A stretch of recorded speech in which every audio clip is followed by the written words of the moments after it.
एक home maker भी आखिर इंसान ही तो होती है, कभी कभी तो फुल ऑफ एनर्जी और इंथ्यूजियास्टिक और कभी कभी डल और डाउन फील करती है। But any ways she has to do her task for sure. तो आज आपसे ऐसे टिप्स एंड ट्रिक्स शेयर करूँगी जो आपके हाउस चोर्स को हर सिचुएशन और मूड के साथ मैनेज करने में बहुत हेल्पफुल होंगे। वीडियो को एंड तक देखिएगा अगर आपको भी ऐसे ही मूड स्विंग्स और सिचुएशंस को फेस करना होता है तो। Let's get started. Assalamu alaikum everyone. Welcome to Womania ATF with a new vlog and I hope you all are very good. I am also fine, alhamdulillah.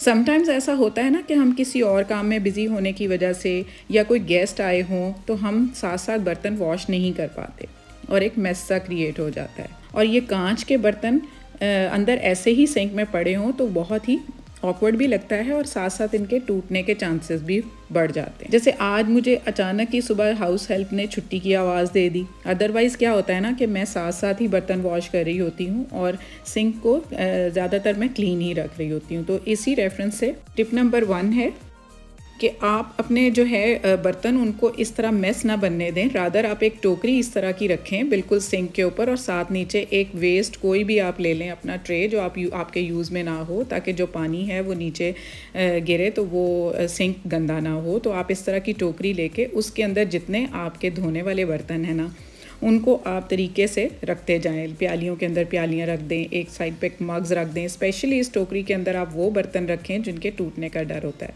और mugs या glass के अंदर आप इस तरह अपनी कटलरी पर चम्मच वगैरह स्पून्स वगैरह इकट्ठे करके रख सकते हैं। तो इन सारी चीज़ों को आप एक साथ मैनेज करके रख दें। ग्लासों के अंदर ग्लास डाल के रख दें और प्लेट्स भी खड़ी करके रख दें। तो अभी आप देखेंगे कि ये जितने बर्तन आपने मेरे सिंक के अंदर भरे हुए के अंदर देखे हैं वो सारे इस छोटी सी बास्केट के अंदर कैसे समा गए हैं, कैसे मैंने उनको मैनेज करके रख दिया है। अभी क्योंकि मेरे पास टाइम नहीं है, मुझे और थोड़े से काम करने हैं और वरना मैं बर्तन वॉश कर लेती। तो आपके साथ भी कई दफ़ा ऐसी सिचुएशन होती होगी कि फौरी तौर पर आप सिंक क्लीन नहीं कर सकते। उसके लिए यही है कि देखने वाले को भी अच्छा लगता है और ख़ुद भी अपनी ज़हनी खौफ भी नहीं होती कि आपको इतना गंद नज़र आए। और मेरी तरह जैसे मुझे तो मौत पड़ जाती है बर्तन धोने हों तो धोने तो होते हैं बहरहाल, लेकिन यह है कि मुझे सबसे दुनिया का जो बुरा काम लगता है वो बर्तन धोना लगता है। तो एटलीस्ट ये तो होगा ना कि आपको क्लटर नहीं लगेगा और देखने में बुरा नहीं लगेगा, आपके जहन पे नर्व्स पे सवार नहीं होगा कि मेरे बर्तन वॉश होने वाले हैं। तो इतने ज़्यादा बर्तन थे और देखें ये छोटी सी मैंने बास्केट के अंदर किस तरह से एडजस्ट करके रख दी हैं और मेरा सिंक जो है वो बिल्कुल खाली और क्लीन हो गया है। अब आती है बड़े बर्तनों की बारी। तो उसमें भी आप ये ट्राई करें कि जो बड़े बड़े बर्तन हैं साइज़ के अकॉर्डिंग उनको इस तरह से एक दूसरे के अंदर एडजस्ट कर दें। एडजस्ट कर के उसके बाद उसको रखें। अगर आप सिंक के ऊपर रखेंगे तो वो भी सामने नज़र आएंगे, अच्छा नहीं लगेगा। तो उसके लिए भी ये है कि आप इन बड़े बर्तनों को उठाएं और उठाकर इस तरह से आप बिल्कुल नीचे जो है आपके सिंक के पास का एरिया वहाँ पर आप फर्श के ऊपर रख दें। ऊपर रखेंगे तो बुरा लगेगा। इस तरह से आपने नीचे रख दिए तो इस तरह सामने एकदम देखने वाले को भी नज़र नहीं आएंगे और आपका भी जहन जो है वो ख़राब नहीं होगा कि भाई इतने बर्तन धोने वाले हैं। सो ये देखें कि इस तरह मैंने इसको सिंक को डीक्लटर करके रख दिया है। तो ये होता है कि आप कभी नहीं भी बर्तन वॉश कर पा रहे तो आप फौरी तौर पर अपने सिंक को तो गंदा ना होने दें। इस तरह जो ट्रेज़ होती हैं, ट्रेज़ को आप अपने ये मिक्सर के पीछे ऐसे एडजस्ट करके रख सकते हैं। तो काफ़ी देर के लिए आपका जो है जब तक आपने बर्तन वॉश नहीं करने तो इस तरह से आप ऑर्गेनाइज़ करके रख दें। तो टिप नंबर 2 है, वंस जब आप अपने बर्तन वॉश कर लेते हैं तो उनको अच्छे से आप इस तरह से, आपके पास ऑर्गेनाइज़र्स तो अपने घर में अपने अकॉर्डिंग होते ही हैं, तो आप उनको इसी तरह एडजस्ट करके रख दें तो वो जो है वॉश भी हो जाएंगे और साथ साथ उनका पानी भी साफ़ हो जाएगा। अब ये बर्तन तो हो गए वॉश, लेकिन जिन चीज़ों ने हमें हेल्प की बर्तन वॉश करने पे अब उनका क्या। तो ये देखें हमने बर्तन वॉश कर लिए हैं और हमारी जो एक्सेसरीज़ हैं धोने वाली वो सारी गंदी हो गई हैं। ये पत्ती वगैरह और सारा गंद किस तरह उसके अंदर आ गया। तो इस तरह का बोल रखने की बजाय ना आप ऐसा ऑर्गेनाइज़र ले लें। बाज़ार में अब बहुत मिलते हैं इस तरह के चीप रेट्स पर। तो ये इसके अंदर ये है कि साबुन भी फिक्स हो जाता है। ये नीचे ये ड्रिपिंग के लिए भी बनी हुई है ये सुराख सा कि अगर एक्स्ट्रा पानी इसके ऊपर चला जाता है तो वो पानी जो है वो इस तरह साथ साथ नीचे से निकलता रहता है। तो इस तरह आपके साबुन की भी बचत हो जाती है और आपका जो ये फोम होता है वो भी गंदा नहीं होता और साथ साथ ड्राई होता रहता है। तो उसके साथ फिर आपका जो है ये जाली, मेटेलिक जो जाली होती है उसको भी अच्छे से आप वॉश करके रखें। इसका तो वॉश करना मस्ट है क्योंकि इसके अंदर बहुत सारी चीज़ें फंस जाती हैं, लाइक पत्ती हो गई, आपने आटा गूंदा है तो आटा इसके अंदर फंस जाता है और इस तरह ये अनहाइजीनिक भी होता है।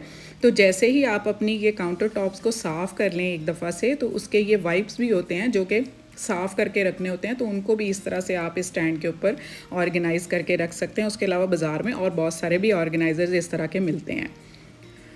तो टिप नंबर 3 है, जब भी हमने बर्तन वॉश करने होते हैं ना, तो हमारे सिंक के साथ साथ हम टच कर रहे होते हैं, तो हमने जो भी कपड़े पहने होते हैं वो भी गंदे भी हो सकते हैं, गीले भी हो सकते हैं, तो वो बहुत बुरा लगता है क्योंकि हमारा तो मोस्टली टाइम जो है वो किचन में गुजर रहा होता है, तो हम हर वक्त तो नहीं अपने कपड़े चेंज कर सकते ना। तो देखें कितना बुरा लगता है कि ये अब मैंने ब्रीजे का सूट पहना हुआ है लेकिन ये है कि ये गंदा हो गया।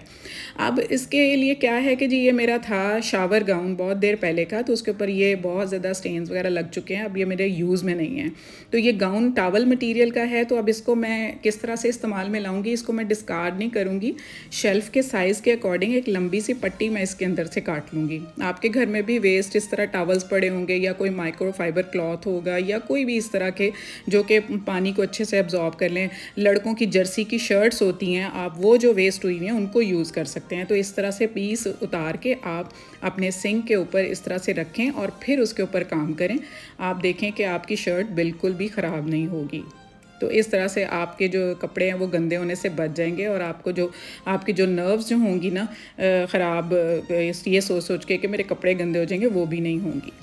तो उसी से रिलेटेड नेक्स्ट टिप है कि जब आप इस तरह का कपड़ा भी बिछा लें, या उसके अलावा हमारे पास वैसे मोस्टली तो हाउसवाइफ के पास इतना टाइम नहीं होता क्योंकि हर वक्त तो किचन में जाना होता है, कि हम एप्रन लगा दें। तो ये भी एक टिप है कि आप एप्रन लगा के काम करें।